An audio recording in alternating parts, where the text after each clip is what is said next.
I think the one question to ask as you go through the process is not about what new features have you delivered, although you should ask, but it's about when was this core product launched? When was it launched?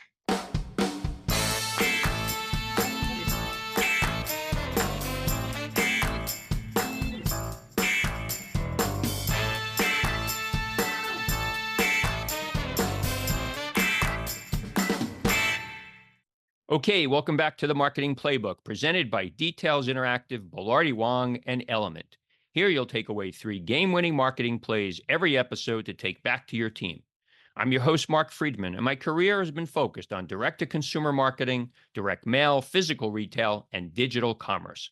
This is episode number 104, and my guest is Jason Nyhus. Jason is full of energy and passion for his work today as president of e-commerce platform provider Shopware. He spent 20 years at Digital River in a wide range of roles and speaks to us today about how he's been able to drive customer success and how best to position a business for its entrance into a new market. Thanks for listening. Before we get started, a quick thank you as always to Max Branstetter of the Wild Business Growth Podcast for producing this episode. You can reach him at maxpodcasting.com to help bring your podcast to life. Let's open the playbook. Ready, break. Well, hello, everyone. Thank you for joining the Marketing Playbook podcast. Today, I'm joined by Jason Nyhus. Jason is a local of the Twin Cities and serves as president of Shopware, a market-leading open-source commerce platform with over 50,000 clients and enables retail brands to quickly scale their businesses and easily sell across every channel. He was previously SVP of Sales, Marketing, and Partnerships at Digital River. He's a highly accomplished sales, marketing, and partnership leader with over 20 years of experience in e-commerce, driving revenue growth and market adoption in the technology industry. His global expertise spans various products and service types, including SaaS, e-commerce, cloud, and B2B, as well as several customer verticals such as enterprise software, publishing, and consumer electronics. Jason, welcome to the show. Thank you, Mark. Pleasure to be here. All right. Well, as I mentioned to you, this is not just about Shopware and the work that you're doing today. We want to know a little bit about Jason and, how you got to where you are. So let's start with what I call your first story. What perhaps in your background and upbringing suggested that you would have had the career that you have had? I was born at a young age, and no, I'm from a really small town in Iowa called Clear Lake, Iowa. Grew up in a really wonderful community and had the opportunity to go to Iowa State University. And not because I loved their curriculum, it was because I was a rabid, diehard Iowa State sports fan. If you know anything about college football, they're an historically bad program, but that didn't change my love for them. And it's a little bit of a tell as to who I am. I'm loyal to the team, even if they aren't good. But where this story kind of kicks into gear is when I was trying to decide what major I would have, I picked marketing because it seemed like it would be the easiest and that I could probably pass it. And so that's why I picked it. No other real reason. But as I got into it, what I started to realize is that marketing is probably the most wide and broad category of majors that you can kind of do anything with.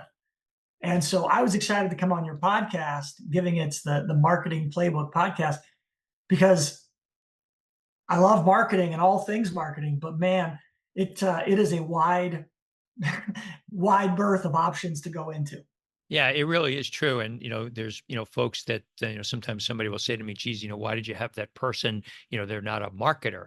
But frankly, people are marketers in just about everything that they do. So let's talk about, so you go to Iowa State, you come out of college roughly 1999-ish? You got it. Exactly 99. Right. And tell us where you got your first start.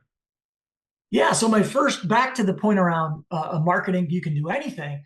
Well, I was in these classes with these incredibly smart, deep, analytical people who wanted to be in marketing as related to analytics, and some people who were very creative and they wanted to be in branding and those types of things.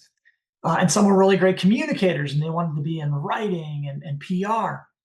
And I liked all those things, but I kind of saw myself going down more of the sales side, which is what a lot of people with marketing degrees do. And so I graduated in December of 99 and I moved up to the Twin Cities of Minneapolis, where I've lived ever since. And I took a job as a retail sales rep at Pillsbury. I was really thrilled. It was a great job and a salary more than my parents were making. And they'd been doing the same profession for 35 years. And I was thrilled. And while I was training, the first 2 weeks on the job, I said to the guy who was driving me around to all these grocery stores, hey, why is this a job?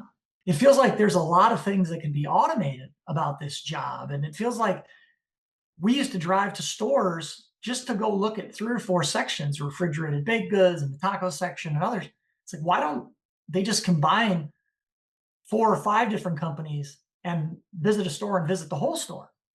And the guy looked at me and goes, shh, don't tell people that.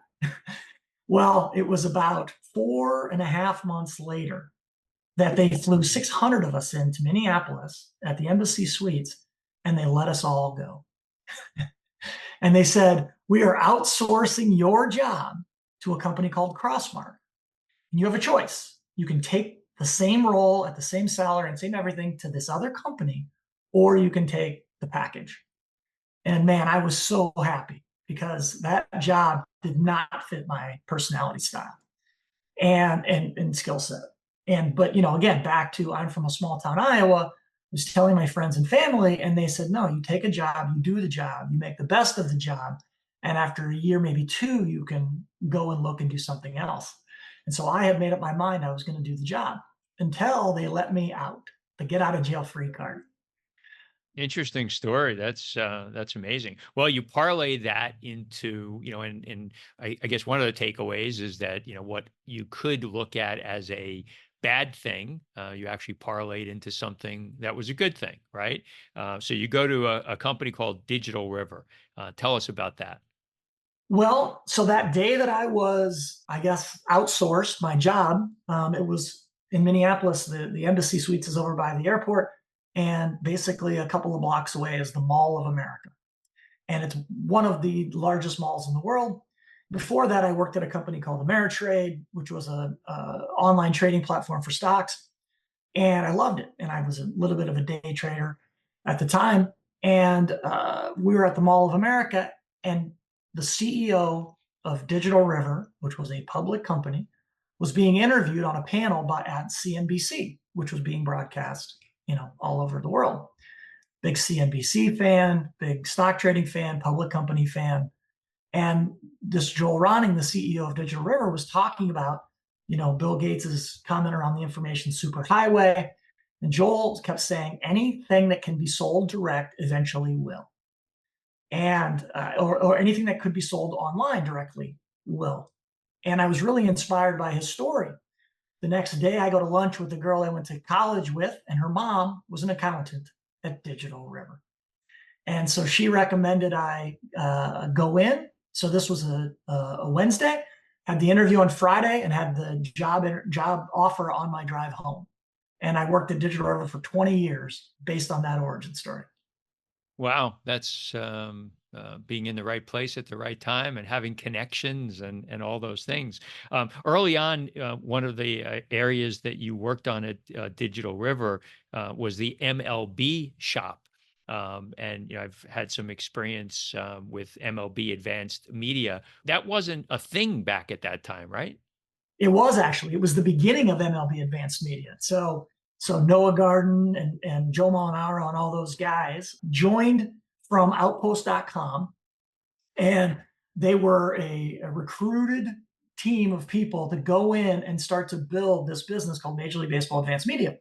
And in order to facilitate e-commerce, they hired Digital River, and I was their head merchandiser at Digital River. And so it was the opportunity for us to build and host the first ever online all-star ballot in any sport. Was done by Digital River in Major League Baseball.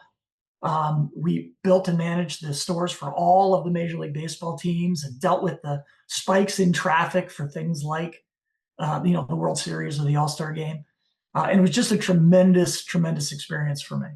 Oh, that sounds great. But and you mentioned, 20 years, and during that 20 years you had a number of different jobs. So, when you started there and you started to get acclimated, did you start to create a path for yourself, knowing the broader business, saying you wanted to spend X number of years in this area and this number of years in another area, or did it kind of just happen, kind of organically?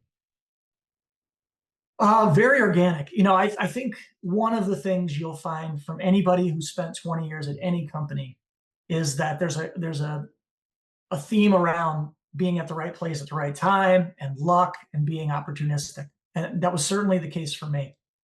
So what Digital River was at the time is we were a very small company that had a valuation of $1 billion when I joined. And it was during the dot-com era. And what happened was we found a couple of things of real meaningful success. The market was really just coming our way in a lot of ways. And we started to have some concentration problems, which allowed us to then do some acquisitions to diversify our revenue. We had some attrition, which forced us to invest in other things to replenish the growth, and a whole series of different challenges over 20 years. And so what I found myself being in is someone who deeply cared about the business, who was super engaged at the problems of the day, and had an opinion as to how we can go address the biggest concerns or issues facing the business. And so I was really lucky enough to get tapped at every 3 to 4 years to go and do something different inside of the business. So started off in kind of an SMB customer success role, eventually was our CMO. And when I left, I was the chief revenue officer inside of the business. So tremendous amount of change and opportunity throughout that experience. You've had a lot of client-facing roles. I'm sure you've had many, many great clients, and you probably had a few that you look back on and you say, wasn't so great. How do you deal with tough clients? Well, first of all, I love dealing with customers, and I think that one of the things I'm most appreciative of is learning how their businesses tick and what make them special. I've had customers of all shapes and sizes and all geos, and there's kind of a universal truth that if you start to care about the things that they do, margin, growth, expansion, whatever their top priorities are, if you share them, you'll do well. And so that's kind of one of my tricks to my or secrets to my success is I care deeply about the things they care deeply about, even if they're tough or not. Yeah, you can better help them if you understand the pain points, I imagine, that they're dealing with every day. Yeah, absolutely. Looking to boost your brand's market share and profitability? Turn to Bilardi Wong, the leading full-service marketing strategy and creative services firm. Since 1997, Bilardi Wong has been the trusted partner for top brands like Anthropologie, Lulu in Georgia, Johnny Was, and many more. Specializing in the integration of direct mail and digital, we master customer acquisition and retention across all verticals. Bilardi Wong delivers results. Discover the difference with Bilardi Wong, your go-to for marketing success. Visit Bilardi Wong today. So 20 years, that's great. Then a business called Shopware comes to be. So let's first talk about what Shopware is, and then would love to hear how you got involved and got there. I had a recruiter call me and talk about this company Shopware, who I'm lucky enough to represent. And I remember verbatim what I said, a little flippant, really, which was, "Who the heck is Shopware, and why does the world need another commerce platform?" Well, and that's the first thing I probably said to you when I met you for the first time. It sounds familiar. Yeah, I bet you did. And it was through the process of really reflecting on my experiences at Digital River. And let me actually share a detail. So Digital River in 2017 had landed on in the leadership quadrant of the Gartner Magic Quadrant. Okay, and against us was Demandware, Magento, Hybris as examples. Well, shortly thereafter, all of those companies got bought by Adobe, SAP, and Salesforce. It was the year that commerce was supposed to have gone big software, big tech is taking over commerce. And Digital River in that moment in time was like, okay, we're now competing with the most well-funded, capitalized companies in the world who happen to have deep relationships with every company we're trying to sell to. Now's the time to pivot and get out of being a commerce platform at Digital River. So in doing so, we had to take all those companies who we've competed with for many, many years and convince them that we now want to be a partner. We want to be an app in their app store, as opposed to competing on the commerce platform business. So to do that, we had to sell with and prove to them and bring them deals to prove we're not a competitor. So my team was lucky enough to go sell with BigCommerce, with Salesforce, with Adobe on their enterprise deals. And we knocked down some huge ones together. But through that journey, I got to see something very important. Almost all commerce platforms were starting to behave and act the same way because it was in their best interest to do so. Everybody was pricing as a rev share at about the same rate. Everybody was trying to put you on a multi-tenant SaaS shared cloud environment. Everybody was trying to force you to use their payment engine because that's where they monetize their payments, their business. And everybody was refactoring old code to try and take advantage of today's hottest things like mobile commerce and social commerce and marketplaces and API first and composability. And the havoc that those changes in our industry, those trends put on the commerce platform, just basically forced them to outsource all innovation to app stores. And so you haven't seen a meaningful new feature from a commerce platform in 5 years. Yes, I read all the same releases everyone else does that talks about 100 new features in the July edition of Shopify as an example.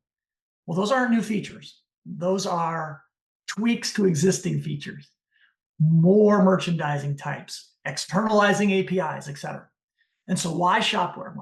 To give you the longest answer to your question, is because in 2020, Shopware launched what is our current version of our product called Shopware 6. And it is built with all of that in mind. We don't have to price as a rev share. We don't have to force you on a shared cloud infrastructure. We have it. You can use it. It's great, but you don't have to. We give you optionality to choose your own payment provider anytime without paying us a fee. We have more core capabilities in the engine, and we don't outsource everything to the App Store, although we've got thousands of apps. So in a nutshell, what I saw was everybody going to the right, and we had the opportunity to go to the left. And it's good old German engineered product with 50,000 clients. I said, this is some clay that we can build something really special with. And that's why I joined Shopware. And so how long have you been there now? So just a little over a year and a half. And it's been an incredible journey. We went from virtually being unknown in the US market to now having 40 system integrators who have a practice around us. We now have, we're listed on with Gartner as a visionary. We're on Forrester. We're on IDC as a leader, and we're on Paradigm, which is a pure B2B report with 11 medals out of 12. So people are starting to take notice. You and I met because I was fortunate enough to be asked to work on a white paper with a fellow named Rick Watson, and it was about the mid-market and how the mid-market is not being served perhaps as well as it could be in e-commerce platforms, and that's how I got to meet you. So before we get into that, one of the things that came out of, I guess, that conversation and something that I have felt for a long time, brands are not looking to re-platform. In fact, it's one of the when you start doing research for a white paper like that, lots of people, that's what they're telling you. Last thing I want to do is re-platform. So how do you get to convince people that they need to re-platform, number one, and then number two, if they are going to consider it, to have Shopware be part of the consideration set? Well, first of all, the research you did was really, really great. When we take a look at our marketing budget and how we're going to create thought leadership, one of the things you can go and do is hire the analyst firms to create these things called total economic impact studies. And these these studies, TEIs, total economic impact studies, you give them the companies to talk to, you give them the thesis, and they work really hard to make sure that your thesis gets proved out. Okay. But you get to tell them who to talk to. And so in that scenario, what you're going to kind of get is something that comes out in a very positive light about your company. I think merchants are smarter than that. The propaganda that comes from, this was paid for by company X, therefore it's right because it says nice things about company X. I think merchants are smarter than that. So we decided, again, everybody's doing something to the right. We need to go to the left. We go and hire Rick Watson and you to do this research because our thesis was that the software industry has, over time, thinks about SMBs and thinks about enterprise. And the flyover states of e-commerce is that mid-market. And of the 18 vendors on the Gartner Magic Quadrant, only 2 actually acknowledge the existence of a mid-market merchant. And living in Minnesota, I know there's more than just, New York and LA in the United States. And so I know the mid-market merchant is here and is underrepresented. So your point of the research is really true. Nobody is going to opt for elective open heart surgery unless you really need it. And that's what replatforming has become. So I think that is absolutely true. But there's some other things that are true too. As it relates to B2B, it's been the uncatchable opportunity in the technology space for many, many years. And the real opportunity with B2B is to make the size of the pie bigger. But you don't do it for the mid-market merchant by trying to force this consumerization of B2B strategy upon them. What you have to offer them is something to the reps that allow them to make more money using commerce. And we have this unique capability called the digital sales room, which is doing to commerce what telehealth did to healthcare. It's not the tool you use 100% of your doctor visits. It's what you use for 40, 50, 60% of it. Okay? Same thing is true with the digital sales room. So instead of taking this one-size-fits-all approach, we're taking this will help you serve your underserved customer approach in B2B commerce. Again, trying to make the size of the pie bigger, not trying to take a bigger cut, because again, replatforming is open heart surgery. Okay, number 2, what we've seen is that one of the nicest gifts ever given to us or to their industry is when Shopify raised their price. Okay. And if you read their terms and conditions on how they do pricing, they have the right to reserve to change their price anytime. Moderately similar language to how Disney, who just raised their prices today on Disney Plus and Hulu and ESPN, have the right to also change it every year. So it's things like that, execution advantages, that we then go and penetrate. And we say, do you want to continue to be taxed on your success with a company like Shopify, or would you prefer a different business model?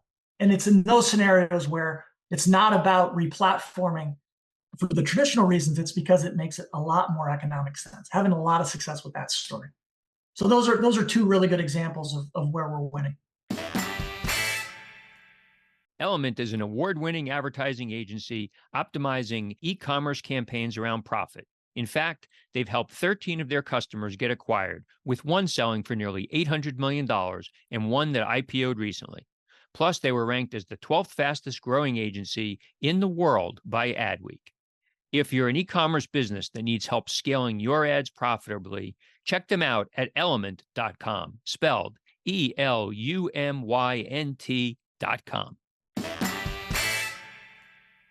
We started the conversation talking about you being a marketer. You are a marketer for Shopware, of course. One of the things that, we talked a little bit about during the research, in the old days, you didn't get fired for selecting IBM. And, there's this school of thought that if you have an e-commerce platform and, you need to re-platform, boards, presidents, are saying, geez, Shopify is the place to go. You're not going to get fired for going to Shopify. How do you cut through that noise, and how do you change, the tenor of the marketplace? It takes time, but how do you go about that? Well, first of all, I think there has to be a recognition that there's 18 commerce platforms for a reason.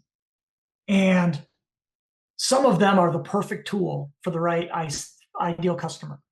And for Shopify, as an example, if you're a sub $25 million merchant selling relatively low complex products, say t-shirts, and you're selling it largely in a small number of territories, well, you should probably use Shopify. And I'll tell you why. Shopify has done an amazing job of providing unbelievable amount of automation and utility. They've made a whole bunch of choices for you in the way that commerce will be done for your brand. And if you're doing $1 million in gross merchandise, you get the economic benefit or scale of a business doing 25. Okay. You get stuff that would not normally be affordable to you with capabilities and services. That said, somebody's paying for that. Somebody's funding that. And so if you're the $50 million merchant, well, you get the scale and benefits of a $25 million merchant. In other words, your scale is benefiting the masses. And so we talk to merchants about, overall capabilities, what you get, and we talk about price as a story. Those two things usually are enough to have them second thinking. And then the third is B2B. Some analysts think Shopify is really good at B2B. They're really good at consumerization of B2B. When you get into real deep, complex use cases for B2B, there are a lot better options in the market than Shopify, and Shopware is one of those. In order for you to execute, your business, you mentioned something, I think it was 41 system integrators. So, maybe talk a little bit about that network. It seems to be growing. I don't think it was that broad when, we first met, and probably 6 months ago. So maybe talk about that. Well, what was really interesting is we had a group of about 7 agencies who started off with Shopware when I got here. And these are people who knew a guy on our team named Ben Marks, and they believed in the power of open source. And most of those guys are still with us. I think 6 of the 7 are still active partners. That was kind of the first tranche of partners. The second tranche was heavy outbound storytelling, relationship building, and planes and all trains and automobiles. That group of agencies had generally a couple things in common. They almost always worked with BigCommerce, and they almost always used to work with Magento. Now what's happening is we have this third wave, and this is when the agencies start to come to us. And that's what we're really starting to benefit from. And I'll tell you a couple of things that we're seeing. Number one, Adobe keeps raising the bar as to the size of customer they want to serve for their commerce solution. Adobe is world-class, and they do a really good job. The bigger you are, the better their support and services and licensing makes sense to you. The smaller you are, the less likely Adobe is going to want to service you at the level they want that's appropriate. So they're drawing the line. It says $50 to $100 million merchant. They no longer really want those. So the agencies that all built their businesses on the backs of Magento now are looking for viable alternatives. In Europe, Shopware picked up more than 2,000 merchants that used to run Magento and the agencies that supported them. In the United States, maybe a couple of hundred, and the agencies that support them. So this is really about trying to be a tool, Shopware, that the agencies that then use with their local relationships to really deploy Shopware as the next version of how enterprise commerce gets done at the budget of an SMB. So if I'm a brand, running digital for a brand, and I feel for whatever reason like I need to entertain what else is out there, either because I'm on antiquated code, or I have what I like to call a Frankenstein set of code. I've had it for a while. I've customized it. Everything I do, seems to break something else that I've already have. How do you see brands going about the RFP process, or thinking about who should be included in their decision set? I think it's a really interesting question. So this is a little bit of a plug for agencies. So we saw RFPs. So let me just say this: 2023 was a really, really tough year for all platforms. Okay, Shopware did pretty well, all things considered, but we missed our targets. Everybody I know in the industry, and that's quite a few, didn't have a good net new business in 2023. They had a good retention business because nobody replatformed. But so the point I'm trying to make on all this is when companies now issue RFPs, what you have is unnatural behaviors. You have people who've been backed into the corners, they've missed their numbers, they're desperate, and the way that they answer the RFP questions is less honest today than it was 3 years ago. It's just a fact. And so this is why agencies need to be the arbiter of truth. The local relationships that they have and the fact that these companies have to deliver it on a timeline and on a budget holds them accountable to making sure that the platforms can actually do what they say. So we see RFPs every week. For the most part, we try to require that an agency is part of how we respond. This is another interesting fact. We don't want shopware only agencies. We have them in Europe. In the US, we actually think a stronger position is to be one of 3 or 4 commerce platforms in their stable as to only being shopware. Because again, we know that the value that they drive is the truth teller in the process. This is what everybody's going to say yes to every question now. Who's looking out for the merchant on cost to run, cost to upgrade, cost of customizations, et cetera, et cetera. It's the role of the agency. Are the agencies able to have, the breadth of scope that you're hoping that they have to be able to be supporters of, 2 or 3 or 4 platforms? Because, I'm not the technologist, but certainly in some of the interviews that I did with SIs, they seem to, want to have 1 or 2 platforms where they were, capable of, but getting beyond that seemed like it was outside their capability. Yeah, the smaller agencies are 2 to 3, the bigger ones are 4 to 5. Yeah. And what they honestly do is they lean heavily on solution architects inside of Shopware or other platforms to make sure that the answers are reasonable and accurate.